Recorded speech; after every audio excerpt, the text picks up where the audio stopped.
안녕하십니까, 뉴스공장입니다. 내란 특검이 드디어 칼을 뽑았습니다. 추경호 전 원내대표에 대해서 구속영장을 청구했죠. 혐의가 뭐냐? 바로 내란 중요 혐의입니다. 특검은 이걸 사실상 윤석열과의 내란 공모라고 딱 규정한 겁니다. 혐의 소명이 충분하다, 이게 특검의 공식 입장이고요. 내란 혐의로 현직 의원에게 영장이 청구된 건 이게 처음입니다. 권성동 의원도 지금 재판 중이긴 합니다. 근데 그건 김건희 특검 관련해서 불법 정치자금 문제로 어제 첫 공판이 열린 거고요. 하지만 추경호 전 원내대표 건은 차원이 완전히 다릅니다. 권성동 의원은 돈 문제잖아요. 이건 뭐 개인 비리, 개인 일탈로 치부할 수도 있어요. 하지만 추경호 전 원내대표는 다릅니다. 이건 내란 공모입니다. 만약에 원내대표가 내란의 공범이단다? 그러면 그날 국민의힘이 정당 차원에서 움직였던 모든 일들이 전부 내란 연루가 될 수 있다는 뜻이 됩니다. 이건 당의 존립 자체가 걸린 문제죠. 그래서 이번 영장심사가 정말 중요한 변곡점이 되는 겁니다. 그런데 문제는 역시 영장 판사죠. 솔직히 여러분도 보시면서 정말 답답하셨을 겁니다. 언제부턴가 이 내란이나 윤석열, 김건희로 연결되는 핵심 영장들이 줄줄이 기각되는 그런 막히는 듯한 모습이 보였단 말이죠. 이게 과연 국민들의 착각일까요? 아니면 정말 법원이 의도적으로 방어막을 치고 있는 걸까요? 이번 추경호 전 원내대표의 영장심사가 바로 그걸 가늠할 시금석이 될 겁니다. 그리고 이번 주에 중요한 영장이 하나 더 있습니다. 바로 박성재 전 법무부 장관이죠. 이 사람이 정치인 체포를 준비했던 정황 JTBC 단독 보도로 나왔지 않습니까? 계엄 직후에 구치소 수용 현황 문건을 보고받았다는 거예요. 근데 그 문건 제목이 뭐였냐? 포거령 위반 구금이었습니다. 이건 빼도 박도 못하는 내란 가담의 물증입니다. 특검이 확인해 보니까 이 문건을 메신저로 보고받아 놓고 나중에 삭제까지 했답니다. 그 보고에 몇 명 수용 가능하냐는 것도 있었는데 그 숫자가 3,600명이었습니다.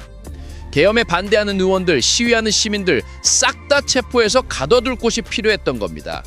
그 목적이 포거령 위반 구금이라는 제목에서 아주 여실히 드러납니다. 심지어 이 문건 제목도 실무자가 그냥 쓴 게 아닙니다. 윗선, 그러니까 신영의 전 교정본부장이 지시해서 바꾼 건데 그 본부장은 왜 바꾸라고 했겠습니까? 당연히 박성재 장관한테 그런 목적을 전달받았으니까 그랬다고 보는 게 합리적입니다.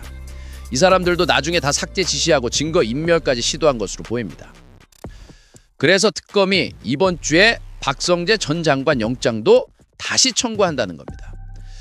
자, 정리하면 추경호 그리고 박성재 이 두 사람의 영장이 발부되느냐 기각되느냐, 이게 바로 영장 판사들이 이 사법부가 정말 내란 종식의 길목을 막고 서 있는 것인지 아니면 정의를 세울 의지가 있는지를 가늠할 중대한 바로미터가 될 겁니다.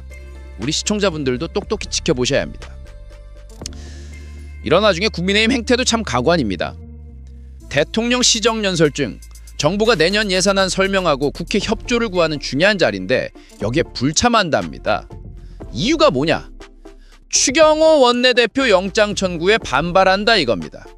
그러면서 본회의장 앞에서 피켓 시위 같은 걸 검토한다고요? 물론 야당일 때 민주당도 피켓 시위 하긴 했습니다. 근데 이건 차원이 다른 문제입니다. 지금 이게 무슨 예산 문제, 정책 문제입니까? 원내대표 내란 공모 혐의란 말이죠. 이런 중차대한 헌정유린 혐의를 고작 피켓 시위 정도로 물타기 할 수 있다고 생각하는 건지 저는 글쎄요, 정말 이해가 안 됩니다. 자, 어제 대통령실에서 또 주목할 만한 발표가 있었습니다. 강훈 비서실장이 직접 나섰죠. 이른바 재판정지법, 그러니까 현직 대통령의 형사재판을 멈추는 그 형사소송법 개정안에 대해서 따로 법을 만들 필요가 없다고 못을 박았습니다. 논리가 이겁니다. 헌법 84조에 따라서 이미 재판은 멈추는 게 맞다. 이게 다수 헌법학자들의 견해다. 만약에 법원이 헌법을 위반해서 재판을 다시 연다면 그때 가서 위헌 심판을 제기하고 입법해도 늦지 않다. 이렇게 정리를 했어요. 영상 직접 한번 보시죠. 재판중지법과 관련해서 대통령실의 입장을 말씀드립니다. 헌법 84조에 따라 현직 대통령에 대한 형사재판이 중지된다는 것이 다수 헌법학자의 견해입니다. 헌법재판소도 같은 취지로 해석을 내린 바 있습니다. 헌법상 당연히 중단되는 것이니 입법이 필요하지 않고 만약 법원이 헌법에 위반해서 종전의 중단 선언을 뒤집어 재개하면 그때 위헌 심판 제기와 더불어 입법해도 늦지 않다고 판단합니다. 그래서 당의 사법개혁안 처리 대상에서 재판중지법을 제외해달라고 요청하였습니다. 대통령을 정쟁의 중심에 끌어넣지 않아주시기를 당부드립니다. 이상입니다. 이런 내용은 그냥 전화로 연락해도 되는 겁니다. 그런데 굳이 대통령 비서실장이 직접 브리핑룸에 서서 발표를 했다? 이건 저 말 그대로가 이재명 대통령의 뜻이라고 보면 정확합니다. 이게 왜 갑자기 튀어나왔을까요? 청자분들 뭐 기억하실 겁니다. 사실상 이재명 대통령 재판을 5년 뒤로 연기하면서 다 일단락된 줄 알았습니다. 그런데 국감에서 김대영 서울고등법원장이 재판 재개할 수 있다는 말을 흘렸습니다. 이론적으로는 그렇다. 불가능한 건 아니다. 이러면서요. 이건 사실상 사법부가 다시 문제를 틀고 나온 거나 마찬가지입니다. 그래서 진보 진영에서 이거 봐라. 재판정지법 반드시 통과시켜야 한다는 목소리가 다시 커졌고 바로 이 시점에 대통령실이 나서서 입법 불필요, 헌법 위반 시 위헌 심판이라고 딱 교통정리를 한 것입니다. 아주 깔끔한 역할 분담입니다. 보수 언론이나 국민의힘이 대통령이 죄 있으니까 재판 피하려고 법 만든다고 정쟁 수단으로 삼을 게 뻔합니다. 그러니까 민주당은 당 차원에서 사법부 압박이라는 자기 할 일을 하고 대통령은 나는 헌법대로 가겠다고 선을 그으면서 자기 할 일을 한 것입니다. 자, 그리고 대통령실에서 나온 정말 중요한 뉴스가 하나 더 있습니다. 이재명 대통령이 정부 자산 매각을 전면 중단하라고 지시했습니다. 최휘영 문체부 장관이 발표했습니다. 현재 진행 중이거나 검토 중인 모든 자산 매각을 점이면 재검토하고 그래도 꼭 팔아야 할 자산이 있다면 국무총리의 사전 재가를 받도록 해라. 이렇게 지시가 내려왔다는 겁니다. 자, 이게 왜 중요할까요? 바로 정비 자산을 헐값에 팔아치우고 있다는 비판.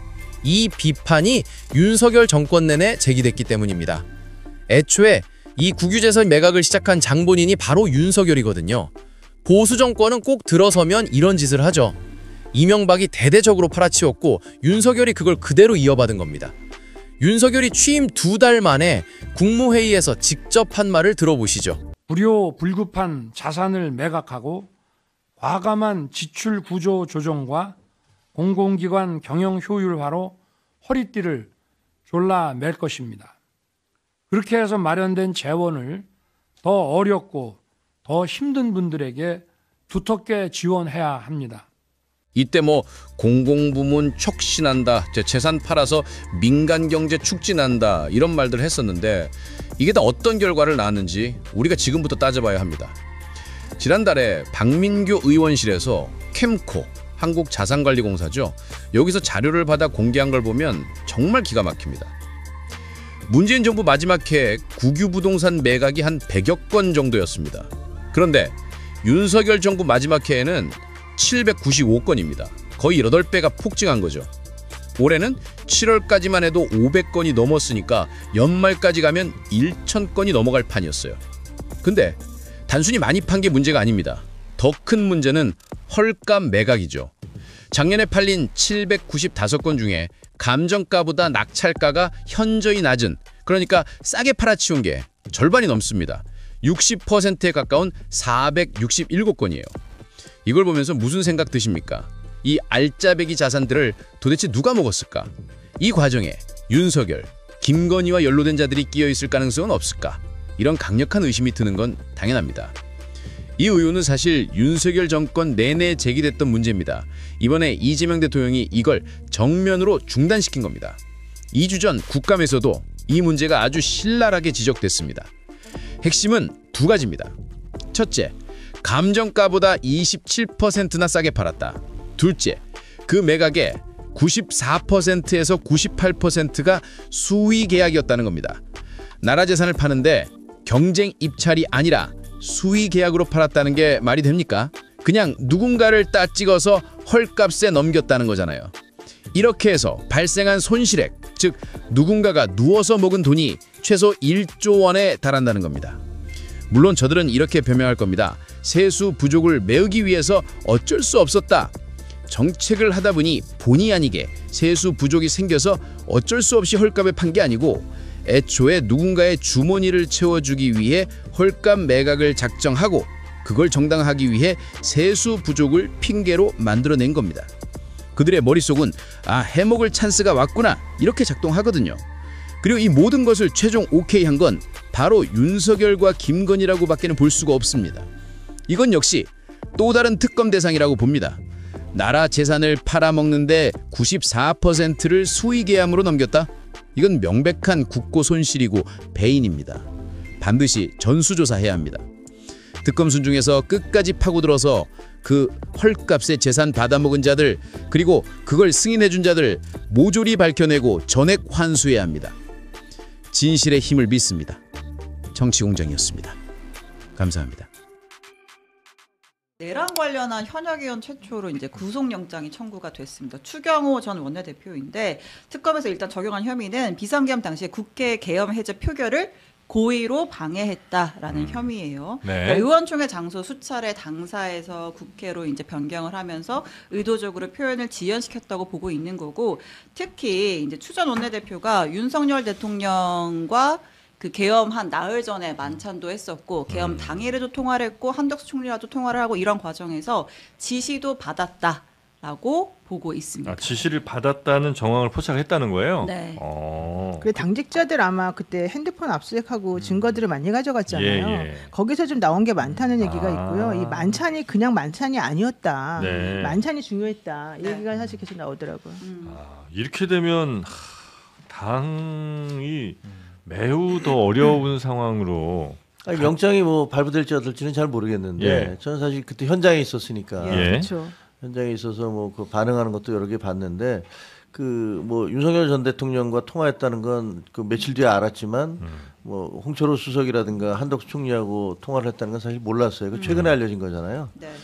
그렇기 때문에 그때 뭐 한꺼번에 좀 다 얘기를 했으면 철안이 나았을 거라는 생각이 들기는 해요. 네. 그리고 이 제가 보기에는 그 추경호 원내대표에 대해서 할 수 있는 그 법률적인 문제가 될지 안 될지는 모르겠지만 가장 큰 비판은 그거예요. 그러니까 당신은 안에 있었지 않냐, 국회 안에. 근데 왜 투표에 참석 안 했냐, 표결에. 그리고 본인이 말한 대로 국회가 봉쇄되고 뭐 이런 거 보면 그 아무리 비상계엄이라도 국회를 봉쇄할 수 없다는 건 누구든지 다 아는 건데 네. 그렇게 봉쇄된 상태에서 군이 투입되고 뭐 이런 과정에서 그 투표가 진행되고 한동훈 대표는 계속 빨리 와달라, 와서 빨리 투표해달라 이렇게 문자를 계속 보냈는데 그 안에 있었던 8명은 왜 도대체 투표를 안 했냐. 밖에 있는 사람들은 뭐 오는데 경찰이 막아서 나 못 들어갔으니까 못했어. 핑계거리라도 있고. 예, 뭐 그렇죠. 담 넘어 들어온 사람들도 있지만 나는 그렇게는 못했지만 뭐 예. 안 됐어라고 얘기할 수 있지만 국회 안에 있었던 분들은 예. 한 층만 올라가면 투표를 할 수 있는데 왜 안 했느냐라는 부분들에 대해서는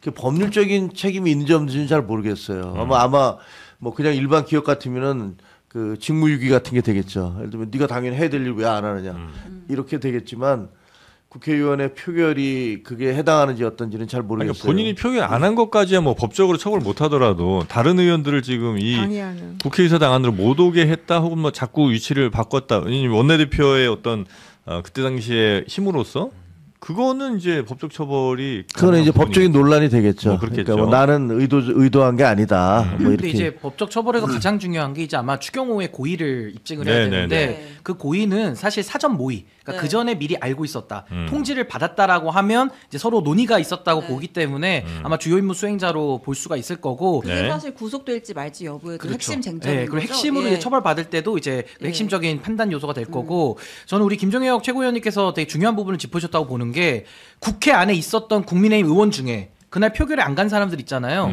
이거 지금 이 법률적 책임 떠나서도 그 사람들은 계엄에 동의한 거 아닙니까?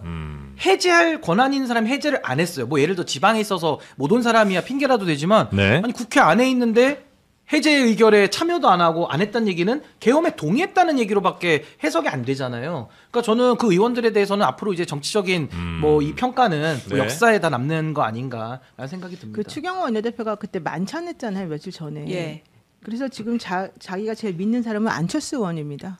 아. 그 만찬 자리에 안철수 의원이 있었다는 거고 안철수 의원하고 윤석열 씨 간의 사이가 매우 안 좋기 때문에 네. 안철수 의원이 있는 밥 먹는 그런 자리에서 그런 얘기가 있을 리가 없다. 이제 이게 하나의 방어 논리로 사실은 작용을 할 수 있는 것 같고 되게 웃기죠. 그게 정말 아이러니한 부분 아닙니까?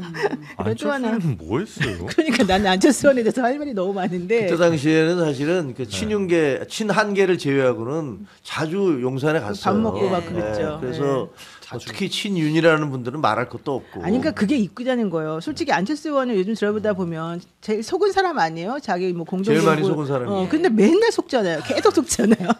차라리 친한계라도 하면은 자기가 그냥 하나라도 이제 가는데 이랬다 저랬다 하면서 계속 속는데 왜 그런 일을 계속 하는지 일단 첫 번째 모르겠고 또 두 번째는 그 한동훈 대표가 그 당시에 당 대표였지만 이제 의원이 아니었기 때문에 사실은 이제 이 의원들을 통제하기가 매우 힘든 상황이었다 이제 이런 얘기잖아요. 근데 그 당시에 이제 놀래가지고 우리가 보기엔 매우 놀래가지고 빨리 국회를 모여달라고 당 대표가 얘기를 분명히 했을 거예요. 네. 근데 그 말을 들은 그 의원들은 솔직히 말해서 내가 듣기로는 콧방귀 낀 사람도 많고 우리는 한동훈 얘기 안 듣는다. 이제 이런 사람들이 되게 많았다고 그러더라고요. 근데 그때 당시에 한동훈 대표는 솔직히 사람들한테 그렇게 얘기했는데 그 말을 잘 안 들어주는 친한계 빼고 나머지 사람들을 별로 신경 안 쓰는 그런 분위기 아니었나요? 그 단톡방에도 직접 못 들어가 못 있었잖아요, 들어가니까. 그죠? 네. 분위기가 왜냐하면 이제 용산에서 계속 그런 메시지를 냈잖아요. 당은 추경호 원내대표를 중심으로 그래야 된다. 맞아. 움직여야 된다. 네. 뭐 이렇게 얘기를 해서 당 대표를 의도적으로 계속 한동훈을 힘을 밀어내고, 네. 그다음에 이제 그 이른바 친윤계 중진들을 중심으로 당을 이끌어 나가려는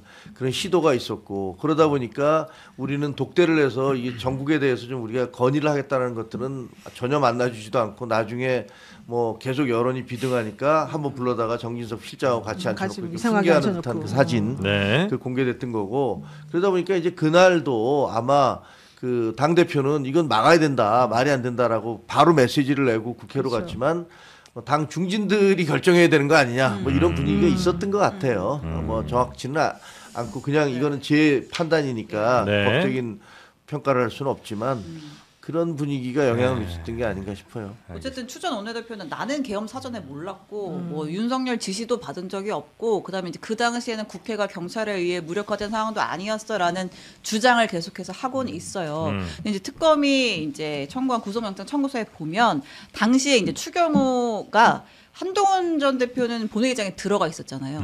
근데 내려오라고. 그러니까 본회의장 나와서 자기가 있는 이제 원내대표실 2층으로 내려오라는 요청을 했다. 그러니까 결국은 이것도 친한계 의원들을 본회의장 바깥으로 빼내서 표결 참여를 방해하려고 했던 의도가 있다. 이렇게 지금 영장 청구서에 적시가 되어 있다라고 합니다. 네. 그럼 이제 체포한 저 국회 통과해야 되죠? 네, 근데 이거는 뭐 제적 과반의 출석 과반이어서 네. 뭐 통과는 될 것으로 보이고 어떻게 구속될까요? 지금 특검에서는 사실은 구속될 거라고 보더라고요. 예. 예, 왜냐하면은 그 이미 너무나 그 추경호 원내대표는 전 원내대표는 이걸 부인하고 있지만 나머지 참고인들이 있어요.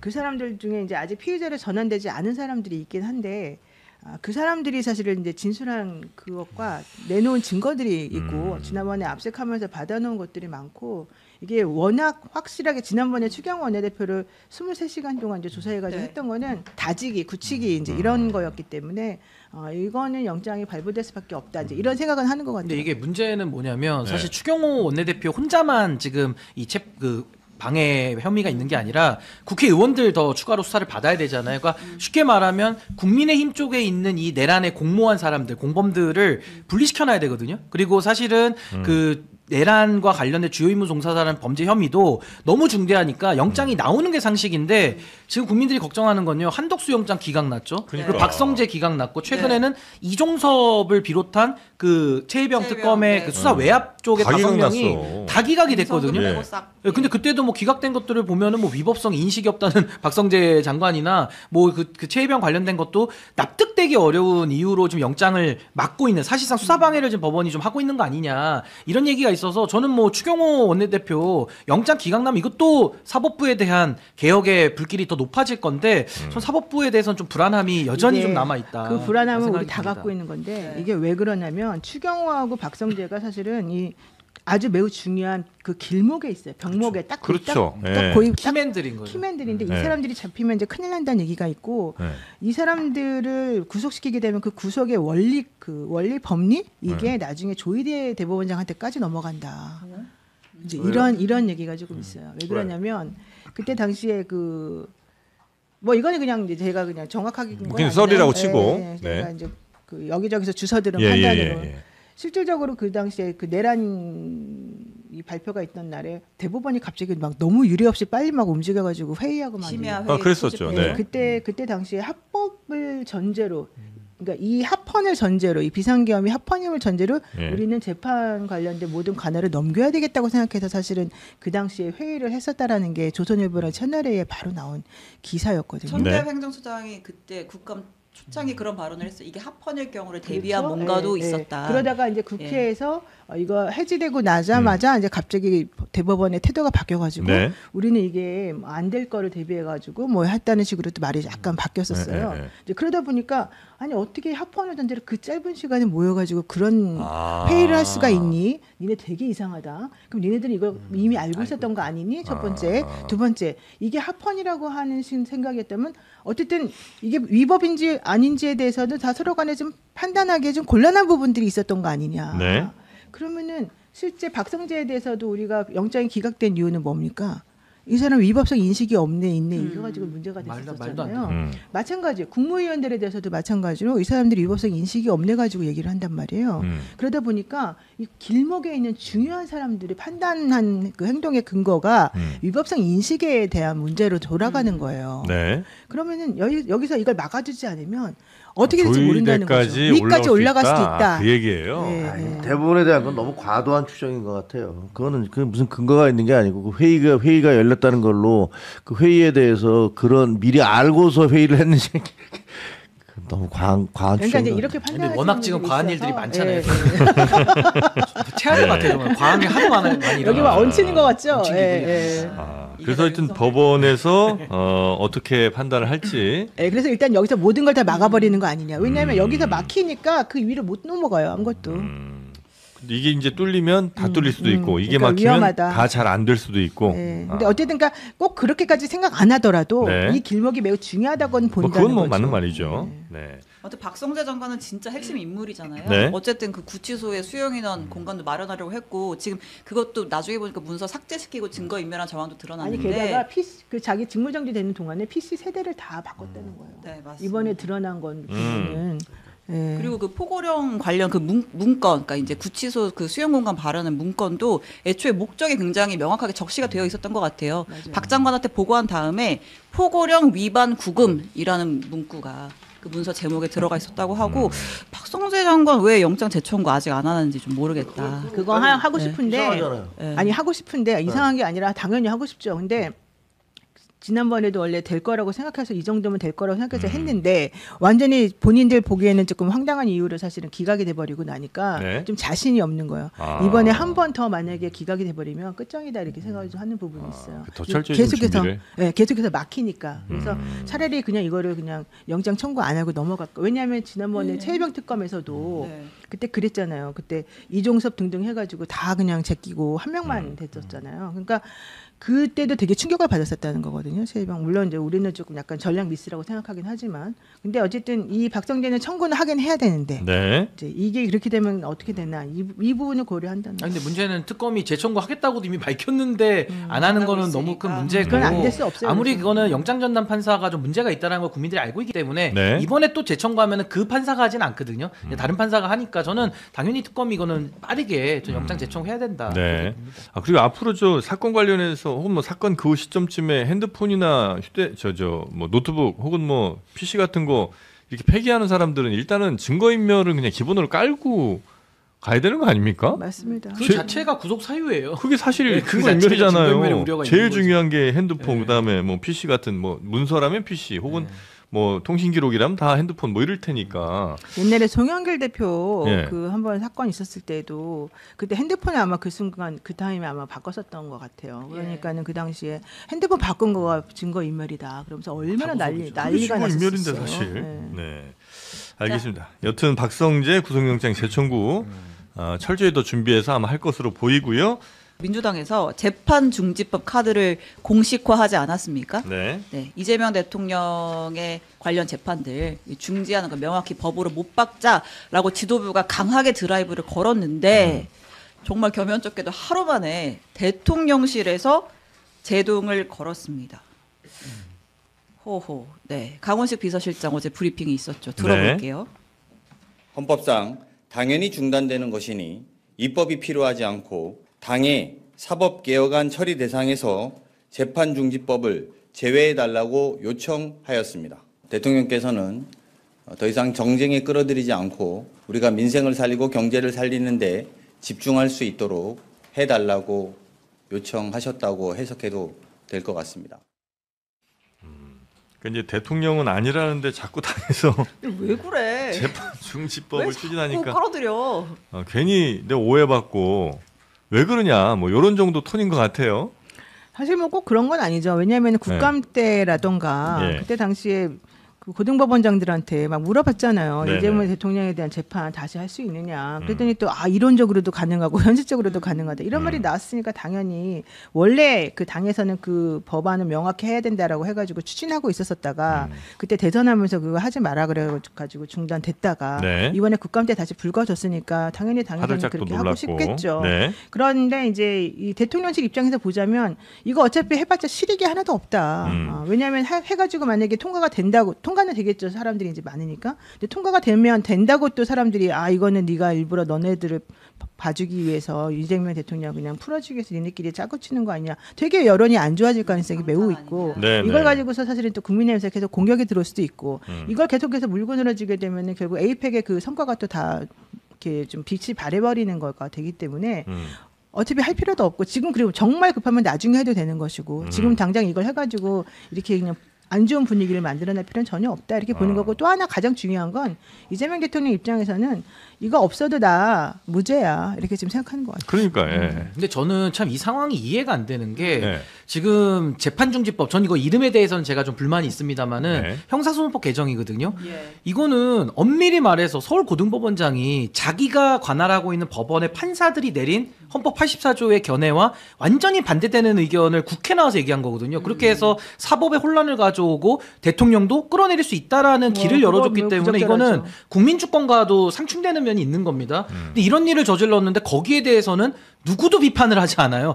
뭐 저나 아니, 노영희 우리는 변호사님 비판했지. 정도나 비판을 하지 많은 언론에서도 그걸 비판하지 않습니다. 그러면서 재판중지법이 왜 자꾸 대통령 보호하려고 하느냐 이것만 하는데 저는 사실 민주당의 패착이 뭐냐면은 이거 재판중지법이 아니에요. 이미 중단돼 있는데 뭘 또 중지를 시킵니까? 이거는 조이대 사단 봉쇄법, 정치판사 차단법 이런 식으로 이름을 졌었어야 되는데 재판중지법이라고 설립게 던져내다 보니까 에이펙까지 엮여가지고 모든 게 이 정쟁의 소용돌이로 빠져들어간 부분을 네. 저 대통령실이 굉장히 좀 우려했다는 생각이 들고 지금 민주당도요 사법에 대해서 지금 검찰개혁도 트랙으로 가고 있는데 사법도요 내란 특판 사법개혁 5가지 그리고 법 왜곡죄 또 거기다가 어제는 또 정청래 대표가 행정처 개혁까지 갖고 나왔어요. 네. 아니 사법개혁이라는 것이 어떤 구체적이고 정확한 사이즈를 가지고 우선순위를 가지고 해도 어려운 일인데 이거를 가지고 어떤 여론 나오면 그때 대응하는 식으로 자꾸 이렇게 좀 우왕좌왕하는 모습을 보이면 이거 정말 되는 일 하나도 없는 거거든요. 그래서 저는 정말 개혁의 의지가 있는지 내지는 개혁의 방법론이 맞는지를 전 민주당이 정말 좀 진지하게 좀 내부 고민과 토론을 좀 해봐야 되는 거 아닌가. 네. 너무 즉흥적입니다. 제가 볼 때. 네. 국민의힘 입장에서 보자면요, 이건 그냥 한 사람을 위한 법이에요. 네. 뭐 이재명 재판중지법이라는 말을 했다가 나중에 그것을 가지고 뭐 국정안정화법 뭐 이런 식으로 말장난하듯이 이름을 바꾸는데 여러 가지 일련의 사태들을 보세요. 그 대장동 주범들이 그 유죄 판결을 받은 그 배임죄를 폐지하겠다. 그리고 대법관을 그 증언을 하겠다. 그 다음에 대법원장 빨리 나가라. 그리고 사심제를 하겠다. 급기야는 이재명 재판 중지법을 내겠다. 이 모든 것들이 얘기하는 게 뭡니까? 이건 이재명 대통령 한 사람의 유죄가 나올 것을 대비해서 그것을 막겠다라는 이런 법안들을 줄줄이 내고 있는 거 아니에요? 아니 일반 국민들 다 그렇게 생각하실 거예요. 그러니까 그러면 대한민국의 국민들은 모두가 법 앞에서 평등한데 아무리 대통령이라도 대통령 한 사람을 위해서 이런 식으로 시스템, 제도, 법까지 다 바꾼다는 것이 말이 되느냐 이런 비판 안 하겠습니까? 재판중지법뿐만 아니라 다른 법들도 아니 다 보면 다 한 군데를 바라보고 있잖아요. 그게 그러면 그 의도가 뭔지 뻔한 거고 네. 아니 만약에 민주당이 입장을 바꿔서 야당이면 이런 것들에 대해서 가만히 계시겠어요? 민주당 가만히 있겠습니까? 그러니까 제가 보기에는 이거는 너무 무리수를 두고 있는 건데 문제는 사인이 안 맞아요. 사인이 안 맞는 게 여당과 대통령실이 네, 대통령실에서는 야 그거 왜 자꾸 긁어서 부스럼을 만드니? 어차피 우리가 보기엔 그거 못해 이런 생각인데 네. 이쪽에서는 이런 이름까지 이재명 무슨 재판 중지법 이런 식으로까지 나오면 야 너 도둑이 재발 지르는 거지 이런 얘기가 나오잖아요. 그러니까 제가 보기엔 아마 대통령실이 부글부글 할 거예요. 마쿠에서 얘기를 했겠죠. 근데 그게 안 통하니까 결국은 비서실장까지 나와서 이거 아니거든. 이라고 얘기하는 거 아니겠어요? 아주 공식화한 거죠. 네, 공식화한 거잖아요. 근데 저는 김종혁 최고위원님께 이 부분만 좀 확인을 해보고 싶은 게 그럼 재판이 진행되는 게 맞다라는 소신을 가지고 계신 건지 하나 궁금하고 또 하나는 고등법원장이 자기 법원의 판사들이 헌법 84조를 그때 근거로 해서 재판 추정했거든요. 그 판단과 배치되는 얘기를 국감장에 와서 하는 거에 대해서는 어떻게 생각하시는지 왜 거기에 대해서는 그러면은 적절한 건지 입장이 달라도 둘 다 말씀드릴게요. 네, 그 헌법 84조는 대통령은 내란이나 외환죄를 죄하고는 탄핵 소추되지 아니한다 이렇게 됐잖아요. 그러니까 이 소추가 그냥 기소냐 아니면 재판까지 포함되느냐를 놓고서는 여러 가지 논란이 있어요. 그러니까 국민의힘에서는 그것은 재판도 포함되는 것이다라는 것이고 이쪽에서 아니다라고 논쟁을 하고 있으니까 이것은 결국 헌법재판소가 됐든 아니면 뭐 법적인 판단을 받아야 되는데 이거를 일반 우리가 평가를 낼 건 아니에요. 따라서 고 법원장이 재판정에서 누가 물어봤을 때 뭐 논리적으로 이론적으로는 그럴 수 있습니다 라고 얘기를 했다고 해서 그 사람이 그렇게 얘기했다고 해서 아니 판사들은 나름대로 자기의 법과 양심에 따라서 자기 판단을 할 수 있는 건데 고 법원장이 그렇게 얘기를 했다고 해서 그 사람이 무슨 대역 죄인이나 되는 것처럼 몰아붙이는 것 자체가 제가 보기에는 말이 되지 않아요.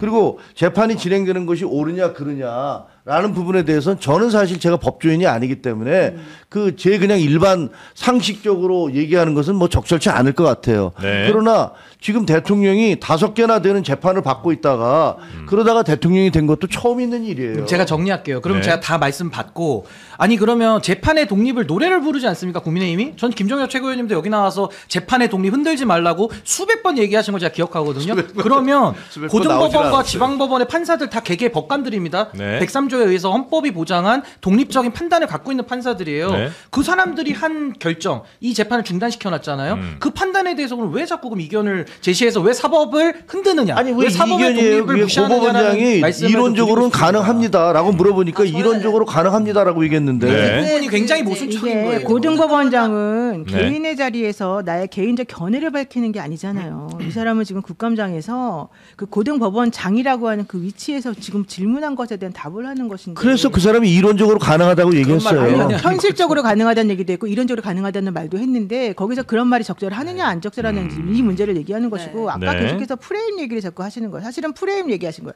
배임죄도 이재명을 위한 것이다. 그다음에 헌법소원 하고 그랬더니 이것도 사심죄다. 사심죄가 아니에요. 헌법소원을 얘기하는 그거는 것은. 그 노변의 재판소원은. 생각이고. 그러니까 이렇게 얘기하면 그러니까 이게 왜 그게 왜 어렵죠. 저만의 생각일까요? 사법개혁 관련해서 이제 뭐 여러 이야기 있을 수 있는데 일단 요것만 좀 보자면 저희가 네. 민주당이 대통령실에서는 추진하는 모든 사법개혁안에 대해서 오늘 뭐 다 토론을 할 수는 없는 네. 노릇이고 일단은 이 재판중지법 관련해서는 말씀하신 대로 재판은 지금 중지가 되어 있어요.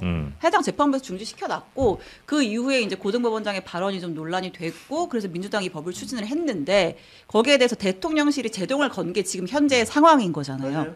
네. 근데 이제 어제 강훈식 비서실장의 브리핑을 보면 정말 몇 가지 좀 눈여겨볼 만한 대목들이 있죠. 일단은 그 발언 중에 그게 있었잖아요. 대통령께서는 더 이상 정쟁에 끌어들이지 않고 그러니까 정쟁에 끌어들이지 말라는 말은 보통 야당을 향해서 하는데 지금 이 법안을 발의한 주체는 여당이다 보니까 그게 하나가 좀 주목할 만한 대목인 것 같고 일단 이 브리핑을 정무수석이 아니라 비서실장이 했어요. 그렇죠? 보통 이제 정치권에 메시지를 보낼 때 정무석이한테 비서실장이 직접 등판을 했고 공개적으로 브리핑을 했어요. 물밑에서 충분히 소통할 수 있었는데 이렇게 공개적인 메시지를 던진 건 큰 의미가 있는 거고 시점도 이게 만약에 물밑에서 그러니까 이제 당정이 충분히 소통이 됐던 상황이라면 그 민주당이 추진하고 하루 만에 이렇게 대통령실에서 브리핑을 하진 않았을 거예요. 네, 그러니까 이런 점들을 저희가 좀 짚어보면 좋을 것 같아요. 네. 예. 그러니까 여당의 이런 움직임에 대해서 대통령실도 여러 차례 뭐 얘기를 물밑에서 했거나 아니면 메시지를 줬을 텐데 그렇죠. 결국 이 진행이 좀 너무 되니까 대통령실에서는 좀 더 공식적인 루트를 통해서 또 공개적으로 그리고 비서실장을 통해서 이런 이제 의견을 냈다는 거죠. 왜냐면 그게 중요한 게 네. 대통령실 입장에서는 그렇게 할 수밖에 없었을 것 같아요. 아까도 이제 말씀하신 것처럼 민주당이 조금 세련되지 못하게 또 즉시적으로 막 이렇게 탁탁 급발진하듯이 반응하는 것들이 좀 있거든요. 근데 그렇게 되면 오히려 그 본질은 어디로 가고 그 방법론 때문에 사실은 더 시끄러워지고 네. 그것 때문에 사실은 대통령이 피해를 보는 경우가 많아요. 그럴 근데 것 같아요. 그동안에 계속해서 그렇게 하지 말라는 이제 시그널을 몇 번 줬는데 그게 잘 안 먹히게 되면 네. 이게 한번 정리를 해주는 건 필요하죠. 그리고 저는 이제 이게 자기 정치라는 말을 우리가 보통 쓰는데 지금 민주당 안에를 들여다보면 자기 정치가 아니라 자기 장사하는 사람들이 너무 많아요. 그러니까 정치보다 제가 좀 더 격하해서 자기 장사라는 표현을 쓴 것인데 뭐가 이렇게 나오면은 정리가 되고 뭔가 이렇게 국면이 넘어갈 수 있는 제도들을 마련해야 되는데 뭐 하나 터지면 하나 갖고 오고 하나 터지면 하나 갖고 오고 이런 식으로 가니까 대통령 입장에서는 당연히 정쟁의 한복판에 이 소환될 수밖에 없는 이런 상황이기 때문에 뭐 국민의힘이야 저는 국민들이 기대를 아예 1도 안 갖고 있기 때문에 뭐 제가 차치하더라도 지금 민주당에 대해서는 아니 저는 개인적으로 아니 기대가 없습니다만은 민주당은 얘기를 하세요. 제 얘기를 하고 있습니다. 제 얘기를 하고 있습니다. 야, 자기가 먹는 저렇게 세게 침뱉는 아니 사람. 근데 제가 나올 때보다 더 심각해졌기 때문에 말씀드리는 거고 근데 민주당에 대해서 대통령 보시기에는 상당히 좀 답답할 수 있다. 자기 장사가 너무 심하다. 그래요. 저는 네. 정말 훌륭하다고 생각해요. 아니 당 떠는 게 잘못입니까? 아니 국민의힘 이상하게 가가지고 떠났는데 안 떠나게 만드셨어야지. 제가 잘못 시민에서 합니까? 훌륭해. 일도 없다라는 주장 너무 과시. 아니 근데 장동혁 대표 얘기에 얘기하면 안 되죠. 평가하고 싶지 않습니다. 그러니까 대통령 입장에서도 사실 지금 APEC 끝나고 얼마나 지금 뭐 추진할 것 아니면 국민들에게 알려야 될 그럼요. 것들도 많죠. 많고 성과들이 많죠. 성과들이 있는데 이거 지금 잘 알리고 또 지금 이제 시정연설도 했으니까 그 예산 관련해서도 할 게 참 아니 많은데 봐봐요. AI 얘기할 것도 많고. 국민연금 200조 지금 얼마나 좋아요. 그다음에 코스피 얼마 올라갔어. 그 얘기 해야 되는데 갑자기 재판중지법 예. 얘기를 아니 하는 근데 할 거면 잘하든지 뭘. 네. 민주당이 좀 안 되는 거. 그러니까 그게 이제 당에 대한 조금의 불만이 좀 있는 것 같고요.